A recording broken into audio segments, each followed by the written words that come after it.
Hello mga kaugmad, another day, another recipe. For today's video, ang ating gagawin ay Hong Kong style burst soup. So, gumamit ako dyan ng beef breast kit. At saka, before that, pakuluan natin yan to remove impurities. Lagay lang natin sa pot at saka lagyan natin ng rice wine or shaoxing wine kung meron man. And this time, pakuluan ko ng 7 minutes. Pag kumulo, hanguin at saka hugasan mga kaugmad. Para mawala yung mga dugo-dugo, yung mga impurities na nagba-brown-brown na bula-bula. So, this time, naghiwa ako ng puting sibuyas. Kailangan din natin yan mamaya. At saka 2 malalaking kamatis. Hiniwa ko na lang yan ng malalaking hiwa. At saka naglinis na din ako ng celery stalk. So, para bumango yun ating burst soup, kailangan natin ng celery. So, kailangan nating balatan yan, kaugmad, kasi matitigas yung balat ng celery. So, pagkatapos niya hiwain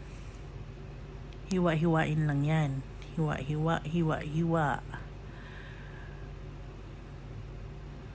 And then, next nating hiwain mga kaugmad is yung patatas. So, diced mo lang yan. Tsaka sa huli yung carrot. So, ganyan ako mag-slice ng carrot pag sabaw yung ginagawa ko. Okay, so next, mga kaugmad, half lang ng repolyo. So, another ingredients is repolyo. Kailangan nating i-separate yan para evenly na makululuto siya mamaya pag nilagay na natin sa sabaw. So, pakulo tayo ng tubig. Kailangan nating ipapakulo yung tubig.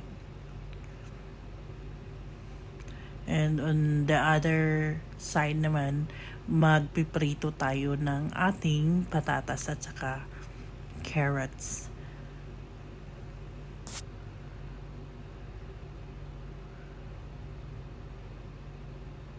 So, hanggang maging may brown na siya, pwede na yan. Hanguin natin at set aside natin para mamaya. Gigisa na rin natin yung ating onion at saka yung celery. Nako, ang bango na mga kaugmad.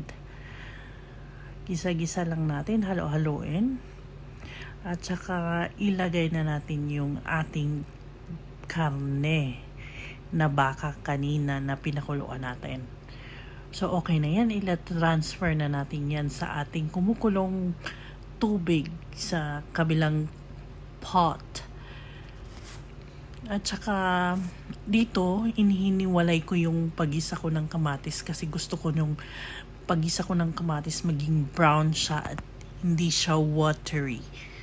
So, nasa sa inyo na yan, mga kaugmad, kung ano yung style ng pagisa nyo. Pero sa akin, gusto ko talaga yung walang tubig na kamatis. At saka ko ilalagay dyan sa kumukulong tubig kasama ng ating mga sahog. At saka nilagay ko na din yung carrots at saka yung patatas na pinirito natin.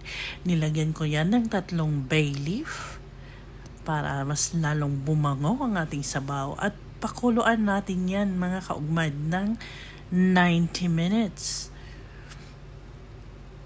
So, after 90 minutes, nilagay ko yung repolyo at pinakuluan ko ulit yan ng 30 minutes mga kaugmad. So, naglagay na din ako ng 3 kutsarang tomato paste. So, ayan na. Bango at saka luto na ang ating burst soup. Happy